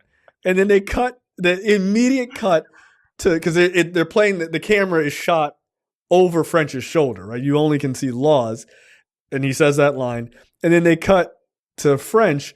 Like a front shot, and he's used the war paint to just like do a full face of makeup. Like it's fucking hilarious. And he says, "Well, I don't know any other way to not piss you off." Which is, look, it's a funny scene because it's meant to be slightly hilarious, but it also shows the character's growth of like, fuck you, I am a gay man. Like it is what it is. You got to get used to it, motherfucker. Not I fucking loved it, yo. Yeah, well, fuck you. I mean, look, I'm sorry, but the way Bokeem Woodbine delivered that line is fucking hilarious. like, I'm not sure they showed him, like, he knew what was going to happen, like, until he turned around, like, what the fuck? Like, what's going on? That shit was funny. But yeah, I appreciated French's stance there. Like, you know what? I'm going to piss you off anyway. I might as well do something that's really going to make you mad. So yeah, he does the crucible in just straight up full, what is the term? Beat to the gods makeup, which is just hilarious. And so yeah, they doing like, you know, a fireman's carry of another troop and like all this obstacle course shit and everything. And the whole time, dude's got on the makeup, which is just funny. Then eventually they have to like fight each other with the American Gladiator sticks. And this one dude is just like beating the shit out of French, and he knocks him down, and he stomps on him too. I was like, all right, that didn't feel necessary. And it was Harvey. Yeah, it was Harvey. His rival. Yeah, and so he like takes his mask off and like, yeah, you like fucking shouldn't even be here. Like, fuck you. And everyone's like, yeah, you did it. Hell yeah. And again, in full face makeup, French takes off his helmet. He was like, yeah, here I am. I'm right here, bitch. And then he attacks him, just proceeds to pummel the shit out of him. So, yeah, good. He did kind of hit him from behind. I mean, look, do what you got to do. I Fuck get it. that ain't no fair fights. Nigga, this ain't no sanctioned boxing match. And he gave him a fucking elbow in the back of the head, yo. God damn. Hey, man. Hey, look, he beat me up in the fucking shower for no reason. Fuck that. Look, I get it. He punched him after after that dude grabbed a towel around his neck and he couldn't move. Nah, yo. Look, I'm not above it. I bring a knife to a fist fight. You think I'm above this? No, I know you're not. Look, not since Moonlight has a gay man gotten his revenge on somebody. Like when he hit that dude with the chair. Fuck that dude up with that shit. Wow! All right, you got to leave school. Like that's the end of that. This was cathartic, man. Like I felt those blows, man. Like, and you see the look on Harvey's face, like oh shit, like he has, French has really changed. Oh shit, gay niggas can fight. Yeah, what the fuck? Yeah, gay people are just like us. Like fucking psychos in uniform. Like what the fuck? Yeah. Don't mistake sexuality for weakness. That's a huge. That's another thing. You can't they've been fighting their whole lives, yo. Depending on where they grew up, they've been fighting their whole lives because of who they are. You don't think that nigga will whoop your ass? Yeah. Nah. All right. He likes play with men. him if you want to. Like he likes men. Yeah. He around men more. Like You just don't know. Just knock it off. Treat everybody with a level of humility. Might not get your fucking jaw broke. Yeah. So after he beats the shit out of Harvey, and with Laws looking down like, yeah, that's what I like. Good, go crazy. Like, all right, thanks. Then you see a scene that I found to be like, this feels like a mistake. Like, this just feels like the way this whole scene goes down. This feels like you were taking a risk that is not worth it. Yeah, I thought Harvey was going to catch it. That's why I thought it was. That's why I thought the blowjob scene was real. Because why would he do this? Right? Yeah, like, why would this character do this? Dangerous territory.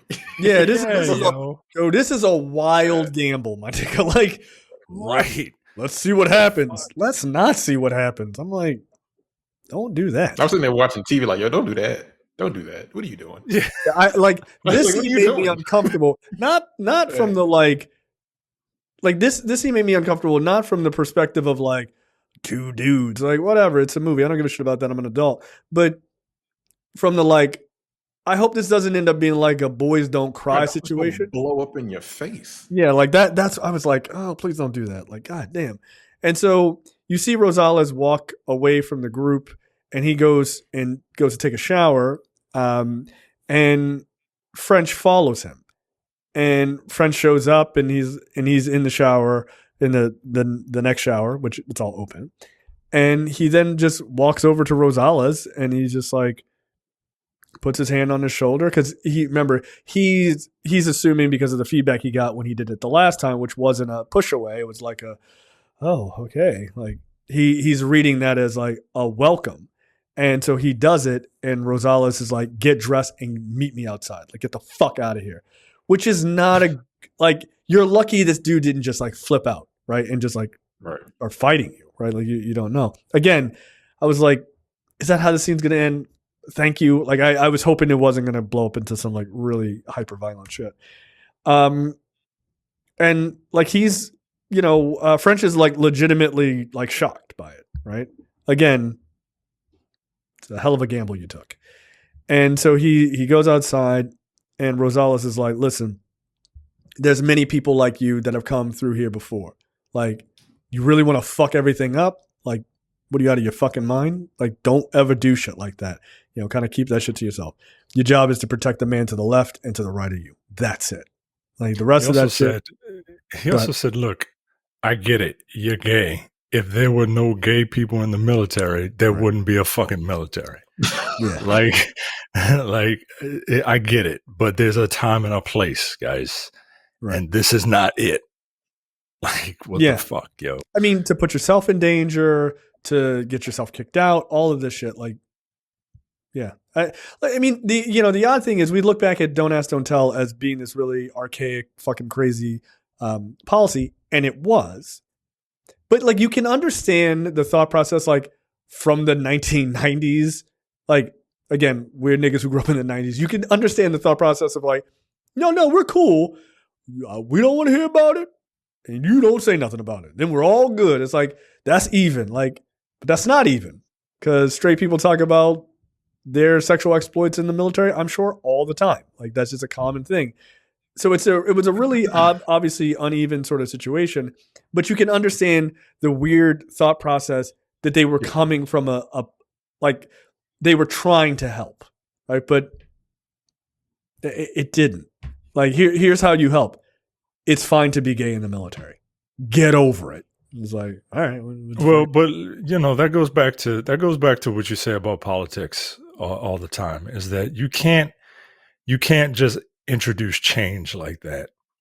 No, it has to be gradual. Take effect. It has to be gradual. You have to, like, I get it, right? Like people who are like super on the left, they're like, no, we should end homelessness now. Like, I get it. like I agree. But like, I can't just wave a magic wand and make other people help people, right? Like, things have to happen. You got to incept goodness into people, because it doesn't come naturally to them, right? Like, most people are very, they lack compassion, which is something that, you know, most people lack compassion, and Sad. or they have it, but like not enough that like, but I gotta look out for me though. Yeah. So, And you can't, you have to incept all that stuff, like, and gradually move things over. You can't just be like, I don't know, man. I don't know. no, I mean, I agree with your, I agree with your point. Like, but at the same, like in this instant, right? Like a lot of change is really hard for people because, again, to your point, like they're not very caring about others that they don't know directly. And sometimes, you know, in the case of this movie, sometimes not even to the people that they give birth to, which is bizarre. But yeah, like you're still hurting them by doing this, right? But the problem is they can't see them. They cannot see themselves in young gay, recruits or, gay folks in the military. They just can't imagine having a commonality with them.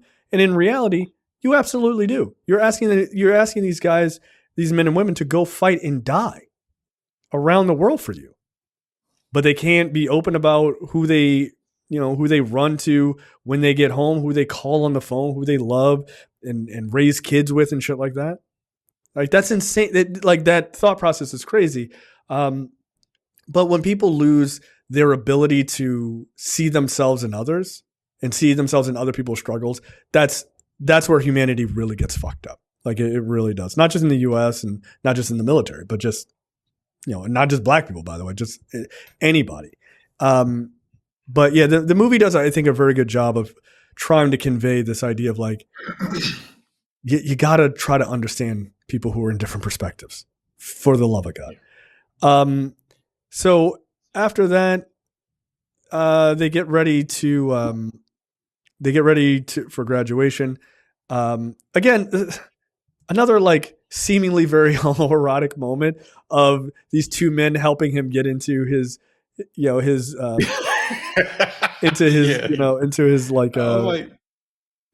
uniform. I don't remember that. Like it was just really weird. You want your uniform to have no wrinkles and nothing. Right. Like you got to be, everything has to be straight lines. Your fucking bed has to be made perfectly. Yeah. You have to have your gig line, which is the line going from the top of your shirt all the way down to like the crease to the bottom of the seam in your pants. Has to be a straight line. Right. Just everything has to be straight. It's fucking obnoxious, but it's uniformity. Right. So that's the inspection. Everything has to be perfect. If you're perfect, then you pass. And then once you leave, none of that shit matters. Nope. All this up, I learned. Yeah, and so they get the inspection by, I assume, like the squadron commander or something like that. And everyone passes. Is perfect. They have graduation, and Inez, played by Gabrielle Union, who looks more like Gabrielle Union, but still like kind of like shitty.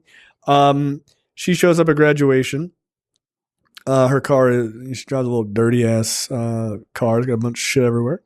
She's a psycho hoarder, and she's really proud to see her son. And she's just like, "You did it. You look great. Everything is awesome." She's like, "Ooh, so where are you off to next?" And he's like, "Well, I got what does he say? I got 100 days or a month before he needs to report." Yeah. And by the way, he's going to be doing film for the military, which is interesting because that is quite literally exactly what Elegance Bratton did.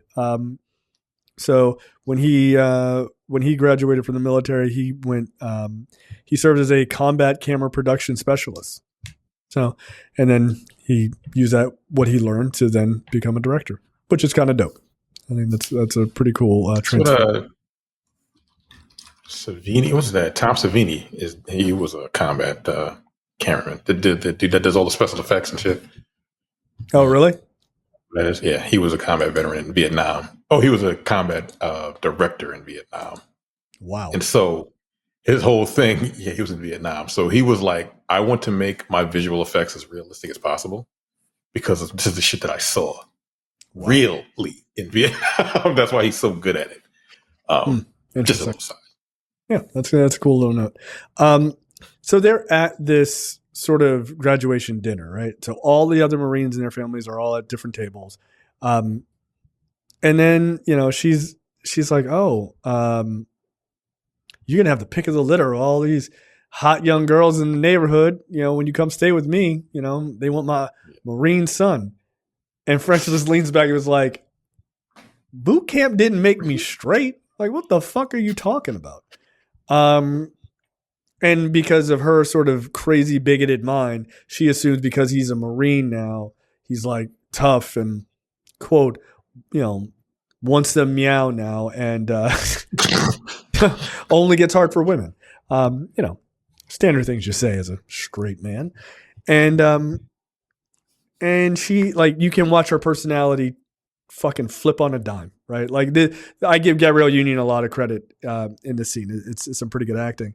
And she goes from like, oh, like maybe you've matured and are a better person to, oh, nah, you that same dirty bitch you were 5 minutes into the movie. Got it. Like, wow. All right. Almost got a spit take. Good. Almost. And so, yeah, she's a real piece of shit. And she's like, yo, I will tell them that you're gay and they will beat that uniform off of you. And she's like, keep playing with me. You better get this shit together. And then she tries to like smoke a cigarette, and he's like, "Look, you can't smoke in here." She's like, "I'll do whatever the fuck I want." And she goes to light up a cigarette, and because he's all about rules now, he was just like, goes and he grabs a cigarette out of her fucking mouth, and was like, "Yo, I said you cannot smoke here." It's like, the fuck out of here. And she starts yelling at him, and then Laws gets up, and he walks over, and he's like, "Is anything the matter? Like, what the fuck's going on over here, French? You good?" And so then the mom, Inez, is like, this boy is gayer than two left shoes, and anybody can see it. And so she tried to dime him out, basically, and just ruin his carear. Like that's shut out her That's son, fucking yo. foul, yo. What the fuck, yo? Yeah. Shit made me mad, man. Yeah, she's a dirty asshole in this movie, yo. Like, she's a real piece of shit. This is some very good acting because I really like Gabrielle Union a lot. And so Laws is like, in here, he's just one of our Marines. Like, I don't really give a shit about any of that. And then all of the Marines just start chanting "Oorah" constantly. Just basically like, we don't give a fuck. Like, that shit doesn't matter to us. Like, it doesn't matter at all. Even Harvey and all these guys who treated him like shit. Like, now he's on our team now. Like, you don't get to do that to him. Which is interesting, right? Like, that idea of that cohesion happens sort of fundamentally, even in moments like that. And I thought that was a very well done scene. I thought it played really well. What did you guys think? Yeah. Yeah, and his mother doesn't get it. Like, his mother's still a fucking bigoted dickhead. Like, but he just went through fucking war with these guys. Not like a physical, like, technically he went to war with, he went to war through war, because that's what boot camp is fucking, it's fucking crazy, man. And he survived. Again, like, the whole count thing just proved that, like, not everybody's gonna make it. And he was one of the few that actually finished it. One of the few, the proud, the Marines. There you go. Good night, everybody. So yeah, so he did it, and like, she doesn't understand. It's like, yeah, he's gay. It's like, yeah, we kind of know that. Like, it wasn't. Yeah, we've dealt with that whole situation. It's like we got that all squared away. Yeah. Right. So he put an 8 Mile on her ass. Like, all right, now what you got, Clarence? Something about me I don't know. Like, oh, yeah. man. So yeah, it was cool. Like, because that's how it happens when you go through some wild shit with people. Like, you form a bond with people. Yeah. Regardless of who you are. Like, that's what they say. The military is fucked up as it is. Once you're out there, like, it don't matter who you are. Yo, just have my back. Just have my back. Yeah. That's all it is. Like, I don't want to die. I don't want to die because of you. You know what I'm saying? I mean, and it's funny, like, this movie, and I'm sure there are a testament that many soldiers could probably say, and then I'm sure there's people on the other side too. They would say, like, that whole argument that they made about gay, soldiers who were gay, or even previously soldiers who were black, when they try to integrate the military, like, oh, unit cohesion. That was the whole thing, right? Even women in the military, unit cohesion will be so disrupted when these people join because the only people who can be in the military are white men. Like, y'all want to go fight and die? By all means. Why are we getting in your way? But the argument falls apart, especially in moments like this. Like, they are a unit. It's like, French likes men. All right, well, can French shoot a gun when we're being attacked? Can he throw a grenade? Then French is my nigga. Like, let's go. Like, who cares? Like, there's, what's the old adage? There's no atheist in a foxhole. There's no gay or straight in a foxhole either, I have to imagine, right? Like, I don't give a fuck who you have sex with when we get out of here. Let's just get out of here. Like, let's just make it. Who cares? So this idea of not letting whatever group join the military and fight next to each other is just fucking stupid. It's never made any sense. And so, French confronts his mother when she walks down the hallway, and he's like, she's like, what about what I wanted in life? I thought he was going to go, who the fuck cares what you wanted in life? That's what I would say. That's what I'm like, what does that even mean? What does that mean to me? Right. Like, what does that mean to me? Like, you threw me out because I was gay. So what are we talking about? Right. Go fuck yourself. But because she said she was 16 when she had him and nobody cared. I could have left you on any doorstop, whatever. I'm like, you might as well have. Okay. Like, you kicked me out when I was 16. You basically did it anyway. you just prolonged it. Yo, trifling ass. And so he does something I thought was pretty powerful. Like, he gives her a piece of paper and he's like, write me a letter when you're ready. And he says, I'm not going to give up on us. And she says, to the movie's credit, they don't have her have this revelation or anything like that. She sticks to her guns too. She's like, I will love you to the day I die, but I don't love who you are, which is an insane thing to say to your child. It's an insane thing to say to your child. Like, I don't care if my daughter is gay, straight, trans, whatever. Yeah, I will burn the whole fucking world down before I kick my kid out over some dumb shit. Like, now, if she said Wendy's fries were better than McDonald's fries, well, you got to get the fuck out of here. Like, things are, like, don't be unreasonable. But like, in all seriousness, like, I just cannot imagine abandoning this child that you've raised. Like, I don't love who you are. Dude, they're your fucking blood. Like, I don't understand it. I just don't understand it. It's wild. Yeah, your blood family's not always your best family. No. Yeah, sometimes for a lot of people it's your chosen family, 100%. That's why houses exist. Say again? That's why houses exist, like in the LGBT community, because your blood family threw you out of the house. So you have to, and they're probably more important than their blood family.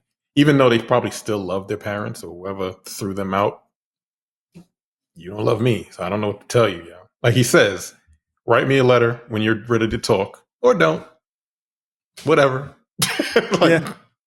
At this point, I don't give a fuck anymore. Like, I still love you, but like, it is what it is.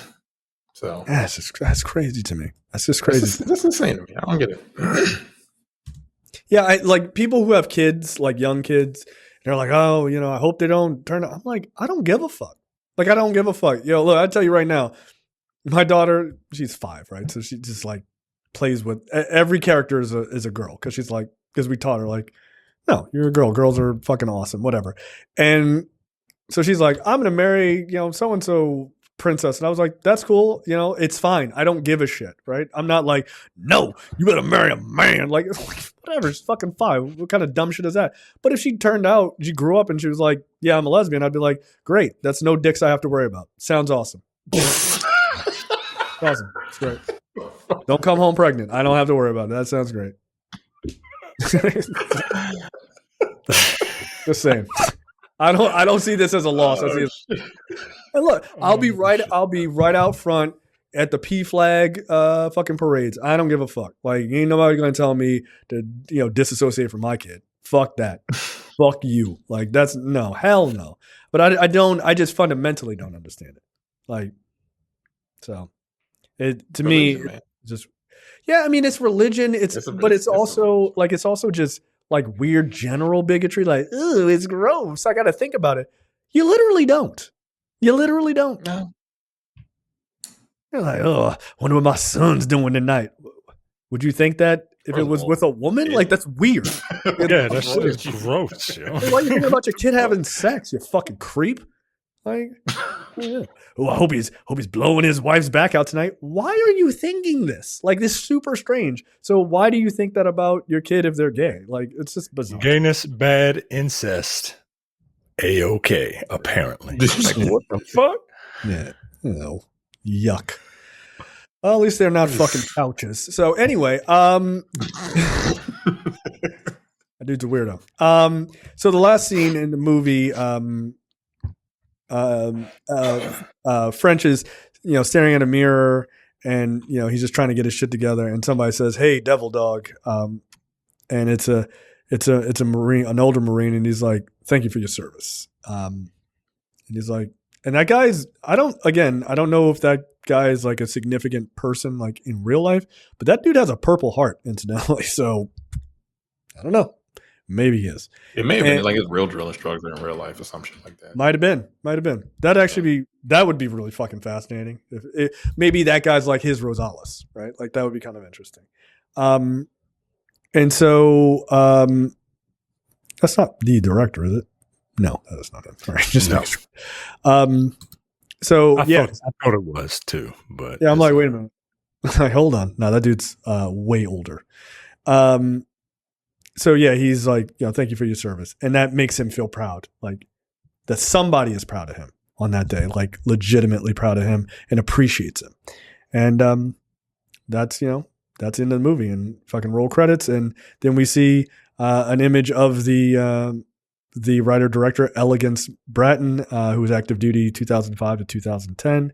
And the movie is dedicated to his mother, Inell C. Jones, who I don't know is alive or dead. So there you go. She died right before the movie premiered.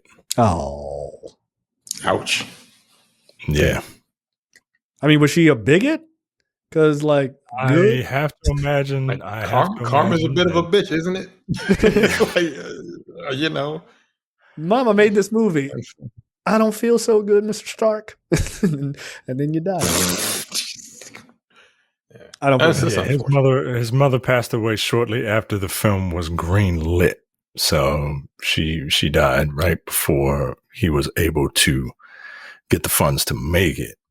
Film was shot in 19 days in Jackson, Mississippi. Look hot. And you see what you can do with 19 days, Tyler Perry? Yeah, yo, like that's so. Yeah, it's way better than any movie you've ever made. 100%. Okay. I mean, it is, yo. It's not even fucking close. It's not even close. 19. God damn. Oh shit. You do. Yeah. So there's no other interesting trivia. Yeah, I would love to know if he actually made up with his mom. That would be an interesting little fact to know. I hope so. I hope he did. I mean, it's sad that if he did, then she passed away before seeing this on film.